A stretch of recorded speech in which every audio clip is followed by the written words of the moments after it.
Now proceed to Congressman Jonathan Jackson of Illinois and South Carolina. Thank you very much. Thank you, Undersecretaries. Thank you, His Absence, Chairman McCall. Thank you, Ranking Member Meeks. I've had the pleasure once again to go to Israel this past September on a delegation with the Congressional Black Caucus. And from there, we went to Rwanda, and they were showing the connectivity of one culture that had experienced genocide and the other that had experienced the Holocaust and the commonality. I, like many of my colleagues, have condemned the atrocious attacks, the terrorist attacks of Hamas, and stand by that. I was one of the several of the people that stood for a ceasefire. And I want to be clear, what ceasefire means to me is, first of all, bringing back our hostages, reconciling human beings, reconciling family members. As we speak, I got another call today. There's another constituent that has a sister that is stuck at the Rafah border that needs to get out, an American citizen that is stuck at the border as well. So one question I will ask you is about following on what Mr. French Hill had discussed on what is the process, how can we make sure Americans are able to evacuate and leave there without their lives being threatened? So we have exhaustive outreach to Americans in Gaza. We have determined just over the last 24 hours that there were an additional 100 Americans and their family members who were seeking help in getting out. We have put American citizens and their family members on lists that are shared with the Egyptian government in Israel so that there is an ability to get them in the queue, as it were. It is a difficult process from literally day to day to see to confirm the number that will be permitted through and to reach out to those who are not all queued up at Rafah. They are in different places in Gaza. But I'd be happy to talk to you after this hearing about your constituent. I'd be glad to. Second part is one of the things that I had learned on this trip that was sponsored by AIPAC. We went from Israel to Rwanda. Is that Rwanda in 1993 had suffered 1 million lives lost in 100 days. And then they lost 5 million people there in the DRC in 2003. They ended up arresting 30,000 people that went to jail for the atrocities that happened. What ceasefire meant to me is that we can acknowledge this was an intelligence failure by the IDF that ended up creating so much of this. I am strong for defense. Israel needs its defense. I'm also for diplomacy. When this bombing in retaliation took place 30 days ago, it was taken without a confirmed ambassador to the United States or without a confirmed ambassador from the United States to Israel or to Egypt. I didn't think we had all of our diplomacy in place. And then what gives for a long-lasting peace so that we can have reconciliation amongst the people, that I'm seeing people become hardened. I live in a district where the 6-year-old child was stabbed to death. People are becoming radicalized, and we have seen this escalate over time. I am asking for a ceasefire simply to get humanitarian aid in. If there's one innocent person killed, to me that's too many. If it takes more time to ultimately root out Hamas and so that we do not kill innocent people, I am for that. Ultimately, what happened is a lesson that we saw in Afghanistan, if we've learned anything, after $2 trillion bombing Afghanistan, is that Osama bin Laden was in Pakistan across from a military base watching Netflix or Hulu in a compound with a family. He wasn't even in the country. So I would like to ask you, what is the long-term path towards peace that we are administering now in pursuit of Hamas and to reconcile these people and not making the Palestinian people feel as if they are our enemy? An excellent question, Congressman. Look, the long-term effort is something that we are already beginning to communicate and base our diplomacy on even now. There is the urgent, issues of humanitarian assistance, assisting civilians to get out of harm's way, getting our own personnel, our own citizens out of Gaza, the hostages released. But even as we work on the urgent issues of today, we are planning for the post-conflict period when it is clear, it is indisputably clear to us, to the administration, to all of our partners in the region, that the Palestinian quest for statehood must be answered. We must contribute. We must lay out a pathway for a negotiated solution to that end. They have a right to a state. That has been recognized by multiple administrations over decades, and that quest must be answered, lest radicalization really derail it once and for all. Hamas is determined to weaponize this cause, and that is something that we must work urgently to prevent. I take your point on a ceasefire. I would just say that we are working assiduously for humanitarian pauses that will get at just the things that you're talking about. A ceasefire when it comes, or an end to hostilities when it comes, we want to see really an end to Hamas's ability to operate as it has in the past, ruling by terror, by fiat, but also perpetrating attack that really we must never let be repeated. Thank you for your time. Thank you. I yield back. Thank you, Chair. Thank you, Congressman Jackson. We now proceed to Congressman Keith Self of Texas. Thank you, Mr. Chairman. I'm trying to reconcile some things that I've heard today and that Hamas leadership has said. Wait a minute. Before I get to that, we just struck IRGC affiliates again in Syria today, apparently within a couple of hours. Why does the Biden administration refuse to put Iran surrogates on any AUMF?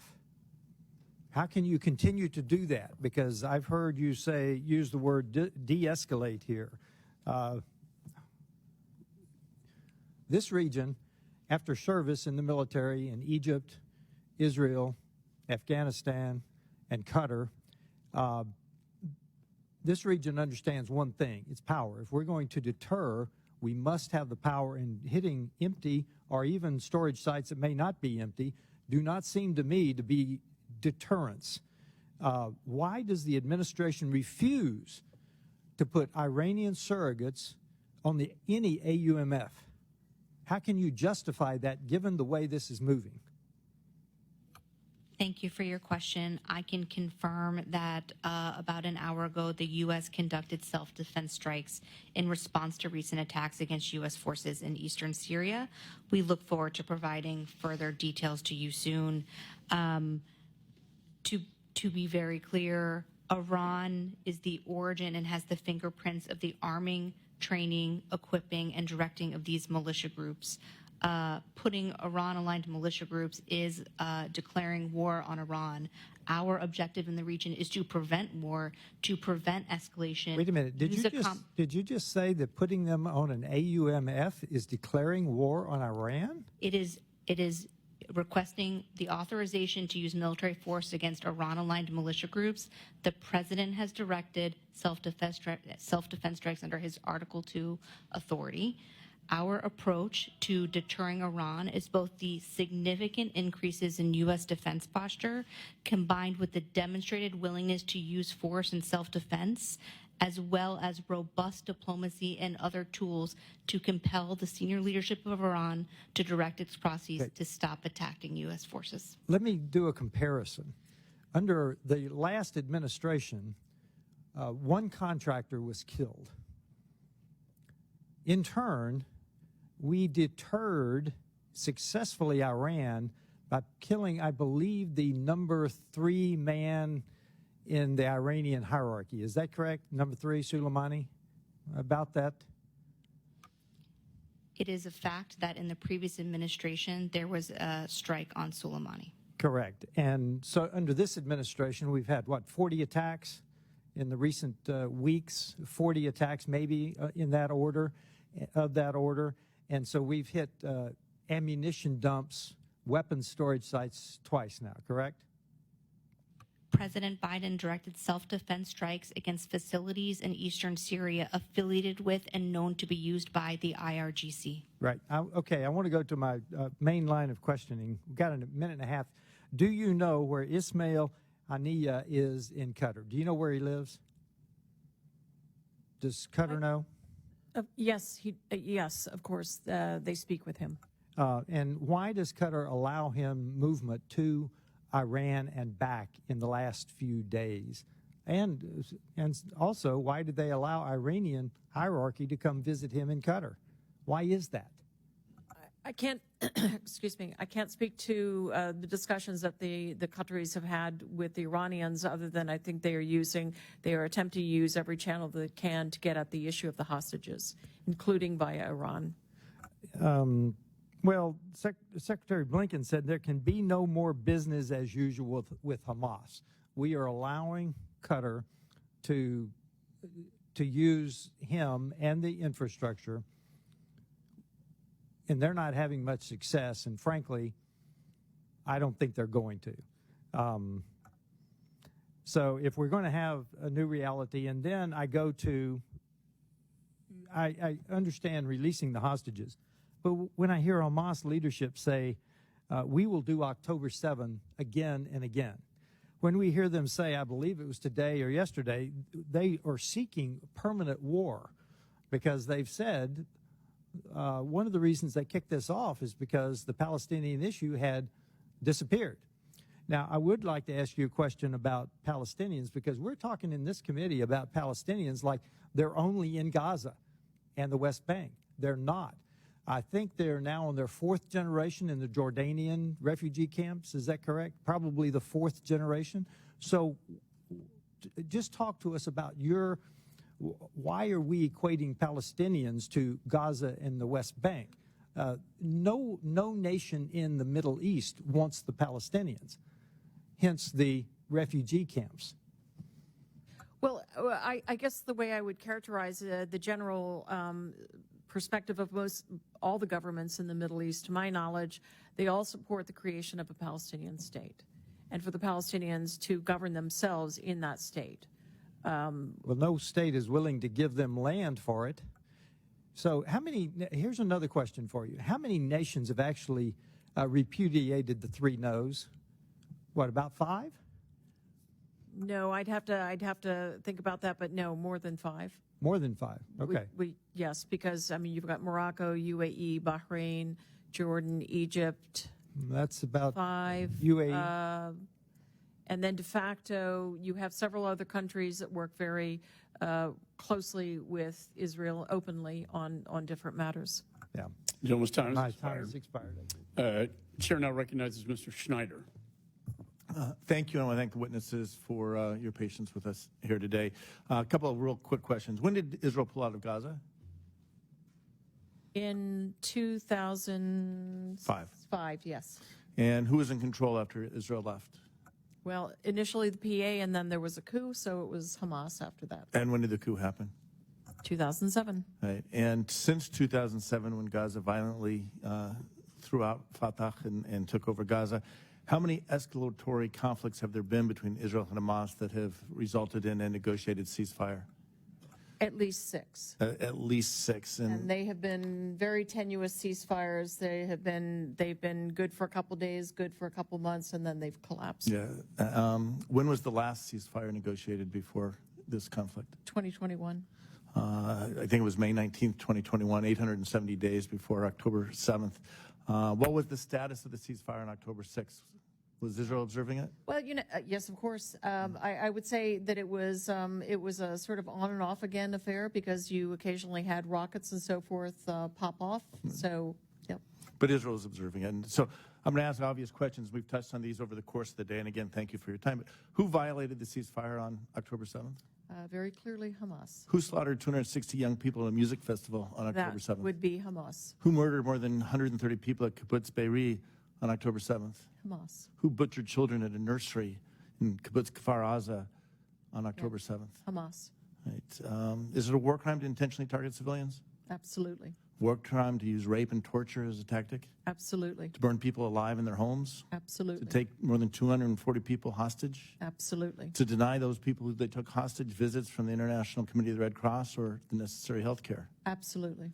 Is it a war crime to use an ambulance to transport fighters and weapons? Yes, it is. How about to launch rockets from civilian neighborhoods, from hospitals, mosques, and schools? Yes, it is. Using human shields, is that a war crime? It is. So let me ask a broader question, because we have talked about this war, and we went through a rapid-fire list of questions.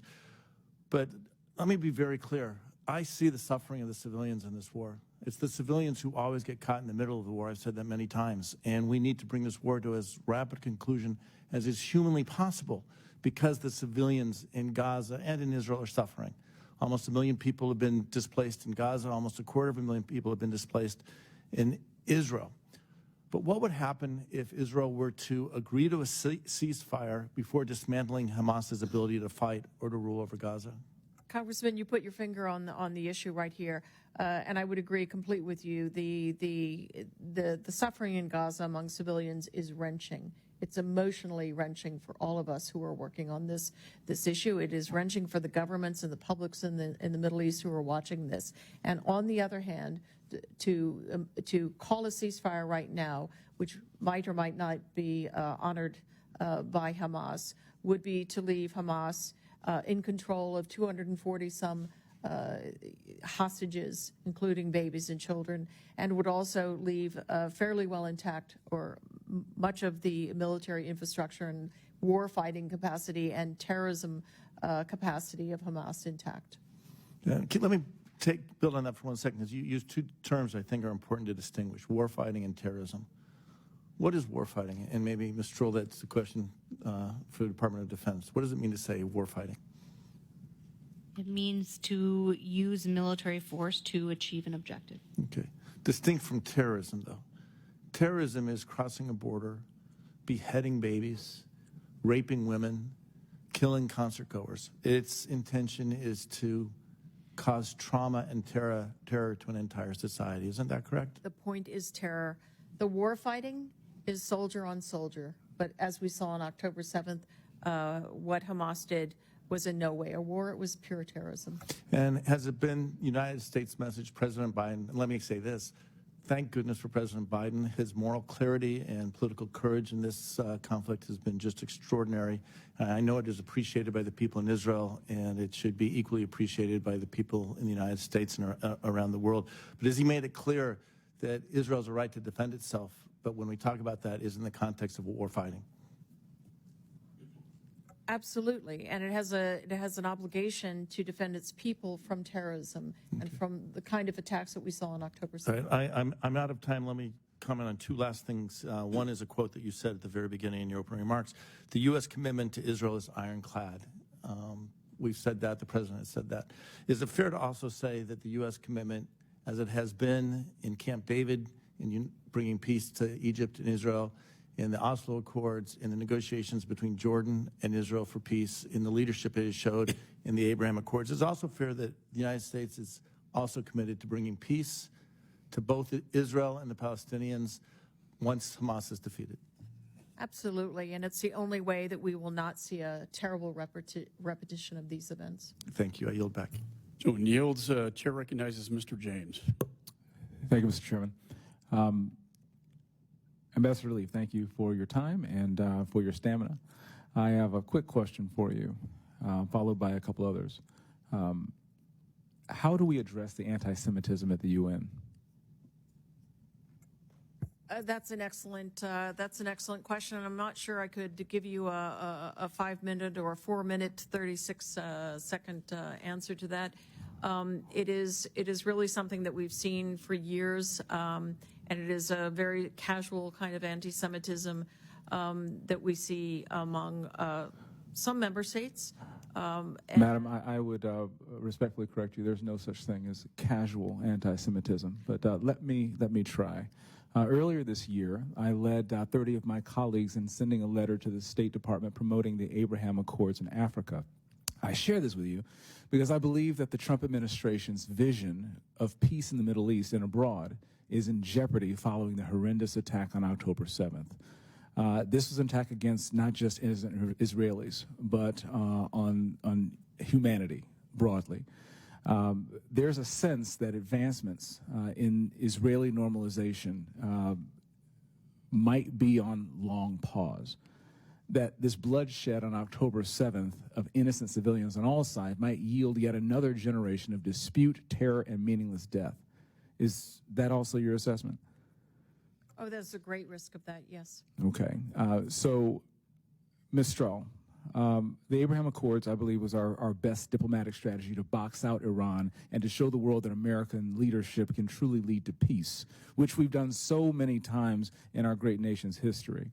Part of what we're seeing with the United Nations in the destabilization that is being fomented by Russia and China is that they're trying to break the global South away from alignment with the United States that impedes our interests abroad and threatens America and our allies. The progress that was meant to be made instead of launching bombs and firing bullets through extending the Abraham Accords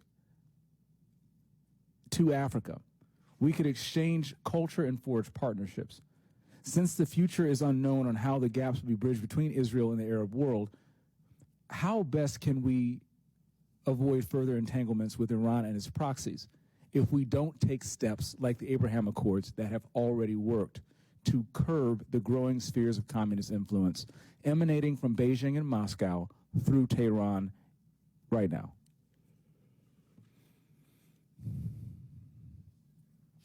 Thank you for that question. What is clear is that Iran, Russia, and China all view themselves as benefiting from challenging the rules-based international order. And the United States and our coalition of allies and partners benefits from enforcing and standing up for the rules-based international order. That includes standing up for Israel's ability to defend itself from terrorism, given what it just experienced from Hamas on October 7. And it also includes standing up and supporting Ukraine and in its war to defend itself from Russian aggression.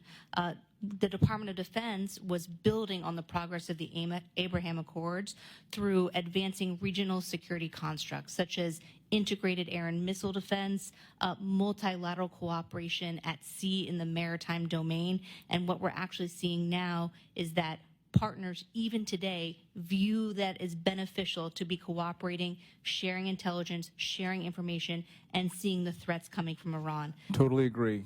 Forgive me for cutting you off. But one of the big things I'm very concerned with is exactly supporting that mission and boosting our capacity to satisfy our obligations under FMS and getting our defense industrial base in a position where it can not only support our allies, but most especially help America to defend itself. And so I'm working on that as well. But in the limited time that we do have, I would like to turn back to Ambassador Leaf. Have you vocalized to President Biden or to Secretary Blinken any concerns for the lack of sanctions enforcement on Iran and the consequences that would manifest itself through that, like we saw on October 7th? Before you answer, in the last couple seconds, it was widely reported this past August that there was a relaxing of sanctions on Iran to increase the supply of oil into the world so that we could have cheaper oil here in America. Are you getting any indication that there are any relaxation of sanctions on Iran due to this issue? No, absolutely not, Congressman. Mr. Chairman,